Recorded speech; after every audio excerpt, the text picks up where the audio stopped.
আসসালামু আলাইকুম। সবাইকে স্বাগত জানাচ্ছি। আমি নাসরুল ইসলাম তন্ময়। শুরুতে বিআরবি কেবল সংবাদ শিরোনাম জানিয়ে দেব এই মুহূর্তে হাতে পাওয়া সর্বশেষ গুরুত্বপূর্ণ আপডেট বাংলা সংবাদ। শুরুতেই থাকছে, ক্ষমতার জন্য শেখ হাসিনা মানুষের জীবনের কোনো পরোয়া করতেন না, এমনটাই জানিয়েছেন অন্তর্বর্তীকালীন সরকারের সদ্য সাবেক স্বরাষ্ট্র উপদেষ্টা ব্রিগেডিয়ার জেনারেল অবসরপ্রাপ্ত এম সাখাওয়াত হোসেন। এবারে জানাবো অর্থলোপাটে নানা কাহিনী জানাচ্ছেন সালমান, হতবাক গোয়েন্দারা। সদ্য বিদায়ী প্রধানমন্ত্রীর শিল্প ও বিনিয়োগ উপদেষ্টা সালমান এফ রহমান রিমান্ডে গোয়েন্দাদের জেরার মুখে চাঞ্চল্যকর তথ্য দিতে শুরু করেছেন। দফায় দফায় জিজ্ঞাসাবাদে গোয়েন্দাদের তিনি বলেছেন তার অর্থলোপাটের নানা কাহিনী। অর্থলোপাটে নানা ফন্দিফিকিরের তথ্য পেয়ে গোয়েন্দারা রীতিমতো হতবাক হয়ে যাচ্ছেন। জানাবো আয়নাঘরের বর্ণনা দিলেন ৫ বছর পর ফিরে আসা মাইকেল চাকমা। পার্বত্য চট্টগ্রাম কেন্দ্রিক রাজনৈতিক দল ইউপিডিএফ এর সংগঠক মাইকেল চাকমা ২০১৯ সালে ৯ এপ্রিল থেকে নিখোঁজ ছিলেন। ঢাকার শ্যামলী থেকে সাদা পোশাকে তুলে নিয়ে যাওয়া হয়েছিল তাকে। দীর্ঘ ৫ বছরেরও বেশি সময় গোপন বন্দিশালায় আটকে রাখা হয়েছিল, যেটি আয়নাঘর নামে অনেকেরই কাছে পরিচিত। সেখানের বন্দি জীবন থেকে বেরিয়ে এসে চাঞ্চল্যকর তথ্য ফাঁস করেছেন। এ বিষয়ে থাকছে বিস্তারিত, সঙ্গে থাকুন। এদিকে বাংলাদেশ কমিউনিস্ট পার্টির ঢাকা বিভাগীয় সমন্বয় কমিটির সভায় সিপিবির সাধারণ সম্পাদক রুহিন হোসেন প্রিন্স ছাত্র জনতার গণঅভ্যুত্থানের বিজয়কে সংহত করে নানা অপশক্তি সম্পর্কে সজাগ থাকতে দেশবাসীর প্রতি আহ্বান জানিয়েছেন।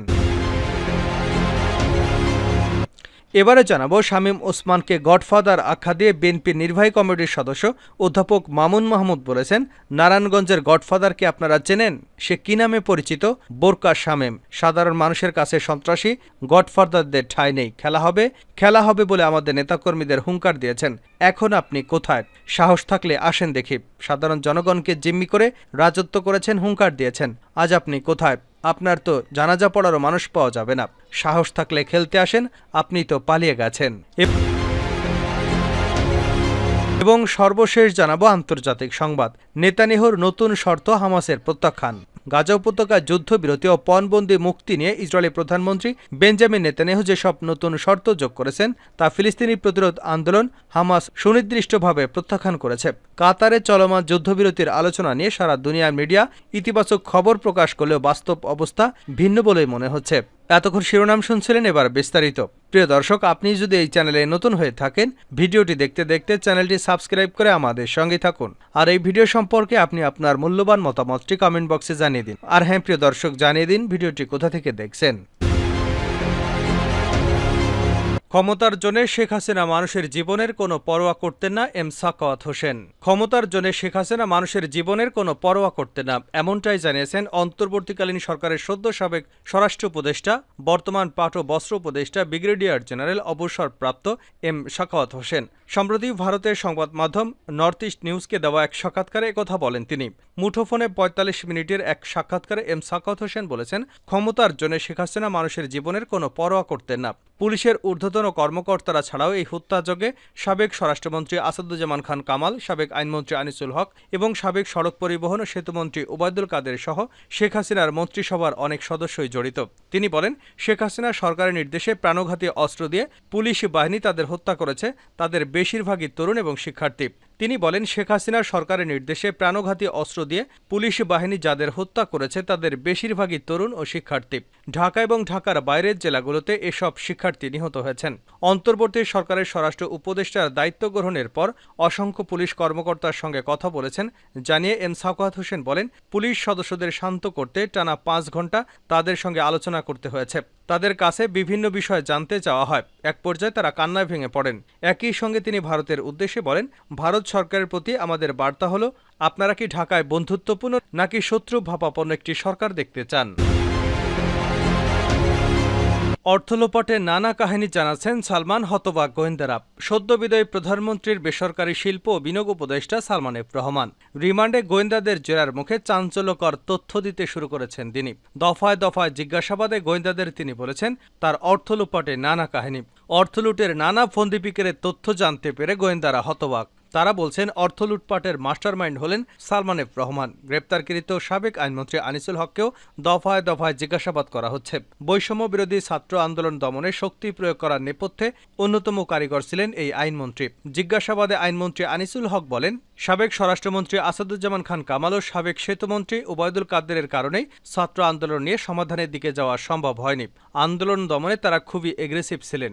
সংশ্লিষ্ট সূত্র জানায়, সালমান এফ রহমান এবং আনিসুল হকের নাম কেবল হত্যাকাণ্ডের সঙ্গেই জড়িত তাই নয়, প্রতিপক্ষকে ঘায়েল করতে রাষ্ট্রযন্ত্রকে চরমভাবে অপব্যবহার করেছিলেন তারা। পাশাপাশি ভয়াবহ আর্থিক কেলেঙ্কারির সঙ্গেও প্রত্যক্ষ পরোক্ষভাবে জড়িত ছিলেন সালমান। তাই রিমান্ডে হত্যা মামলার পাশাপাশি সার্বিক অর্থনৈতিক মন্দা অবস্থা সৃষ্টি করা সহ বিগত সরকারের অপকর্ম, দুর্নীতির নানা বিষয়ে জিজ্ঞাসাবাদ করা হচ্ছে। তারা দিচ্ছেন অজানা চাঞ্চল্যকর তথ্য। তদন্তকারী সূত্র জানায়, দেশের ব্যাংক খাত, পুঁজিবাজার, বন্ড মার্কেট সহ পুরো আর্থিক খাতকে কলুষিত করার পেছনে থেকে মাস্টারমাইন্ড হিসেবে কাজ করেছেন সদ্য বিদায়ী প্রধানমন্ত্রীর বেসামরিক শিল্প ও বিনিয়োগ উপদেষ্টা সালমান এফ রহমান।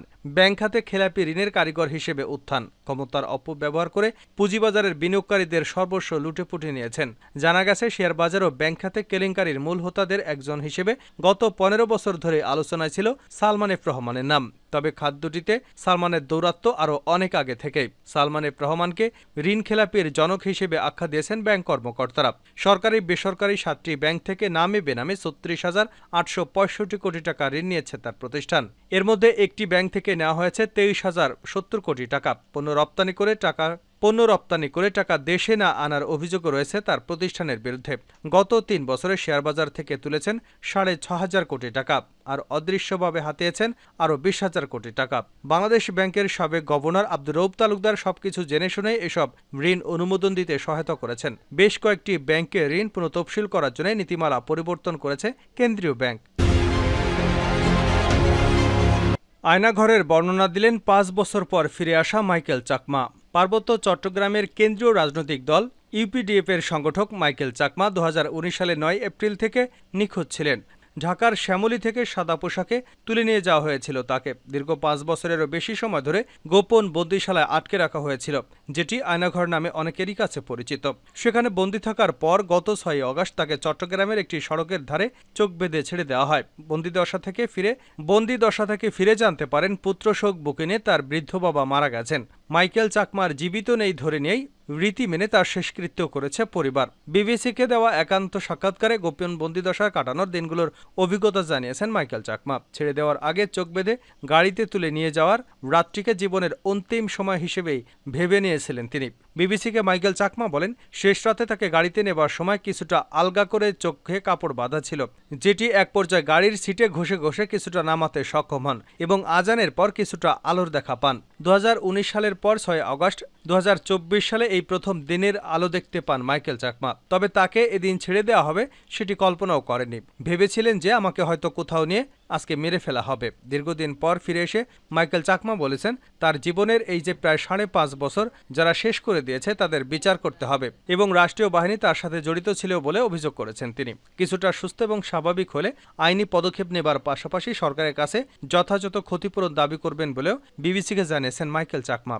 এতদিন কোথায় ছিলেন তিনি? মাইকেল চাকমা জানান, গত প্রায় 5.5 বছর বেশ কয়েকটি গোপন কারাগারে তাকে রাখা হয়েছে। শুরুর দিকে জিজ্ঞাসাবাদ হয়েছে, তবে মাইকেল চাকমা জানিয়েছেন তাকে কোনো মারপিট করা হয়নি। তবে যেভাবে একাকে বন্দী করে রাখা হয় এবং যে পরিবেশে রাখা হয় সেটি তার ভাষায় অত্যন্ত অমানবিক এবং ভয়ঙ্কর রকমের মানসিক অত্যাচার। যেভাবে তারা রাখে এটা তো অত্যন্ত অমানবিক। এটা তো মানুষের বসবাসের জায়গা না, মানুষ এভাবে বাঁচে না। এটা তো কবরের মতো। গুহা আছে না, গুহায় থাকলে মানুষ যেভাবে কিছুই দেখতে পায় না, কবরে থাকলে মানুষ যে কিছুই দেখে না, ঠিক সেরকম। এটা তো মানুষের বাঁচার মতো কোনো জায়গা না। কোনো জানালা নেই, একদম কোনো আলো ঢোকে না, বাতাস ঢোকে না, শুধু চারিদিকে দেওয়াল, বলেন মাইকেল চাকমা। মাইকেল চাকমা যেসব নির্জন ঘরে বন্দী ছিলেন সেগুলোর একটি বর্ণনা দিয়ে বলেন, কোনো রুম 7 ফিট বাই 11 ফিট, কোনো রুম ছিল 8 ফিট বাই 11 ফিট এরকমের, মানে একদম ছোট রুম। ওখানে একটা খাট আছে 3 ফিট বাই 7 ফিট লোহার। মাইকেল যে বন্দীদের দেখেছেন, মাইকেল চাকমা জানান, দীর্ঘ সময় ঘুরে ফিরে 4 থেকে 5টি বন্দিশালায় তাকে রাখা হয়। এসব বন্দিশালায় আরও মানুষ আটক ছিলেন বলে তিনি নিশ্চিত করেছেন। গত 5 বছরের বেশি সময় তার সাথে রাখা হয়েছে আরও 2 জনকে। এছাড়া অদেখা 2 জনের নাম তিনি শুনতে পেয়েছেন। তবে ওই সব বন্দীদের ভাগ্যে কি ঘটেছে সেই সম্পর্কে কোনো ধারণা নেই মাইকেল চাকমার। তিনি বলেন, গোপন কারাগারে কেউ কাউকে দেখা করার বা কথা বলার সুযোগ ছিল না। তবে গোসল করতে নেবার সময় বাথরুমের ছিদ্র দিয়ে উকি দিয়ে তিনি কিছু বন্দী বিভিন্ন সময় দেখেছেন। বিভিন্ন বয়সী লোক, কারোর আমি দেখেছি চুল পাকা, দাড়ি পাকা, কেউ কম বয়সী। কোনো লোককে দেখেছিলাম তার হয়তো 50 থেকে 45 এরকম হবে। কোনো লোক দেখেছি 60-এর উপরে হবে, কেউ একদম ইয়াং। মাইকেল চাকমার সাথে আরও 2 দফায় 2 জন বন্দীকে একসাথে রাখা হয়েছিল। অত্যন্ত গোপনে কথা বলে তাদের পরিচয় জানতে পারেন মাইকেল। এছাড়া আরও একজনের নাম শুনতে পারেন, যিনি পাশের রুমে বন্দী ছিলেন। একসাথে যাদের সাথে ছিলেন তাদের মধ্যে একজনের নাম সাইদুল, আরেকজন এরশাদ। সাইদুলের বাড়ি ছিল রংপুর, এরশাদের বাড়ি ছিল ঢাকার কচুক্ষেতের কাছাকাছি। সাইদুলকে যেদিন নিয়ে যায় আমি আমার বোনের নম্বর মুখস্থ করে নিয়েছিলাম, কিন্তু পরে বুঝলাম মোবাইল নম্বরের শেষের একটা ডিজিট আমি ভুল দিয়েছিলাম। মাইকেল জানান তার পাশের ছেলে জাকির নামে একজন ছিল বলে তিনি শুনতে পেয়েছেন। রুমে আটক বন্দির আরেকজনের সাথে কথোপকথন শুনে তাদের কোনো বাহিনীর সদস্য বলে মনে হয়েছে। ফিসফিস করে বলতো, আমি জাকির। আমার কাছে বারবার জানতে চেয়েছে শরীফকে তুমি চেনো কিনা। তিনি বলেছিলেন অপরজনের নাম শুনিনি, তাকে স্যার ডাকতো জাকির। জাকির তাকে বলেছে আমাদের সম্ভবত কোর্ট মার্শাল হবে।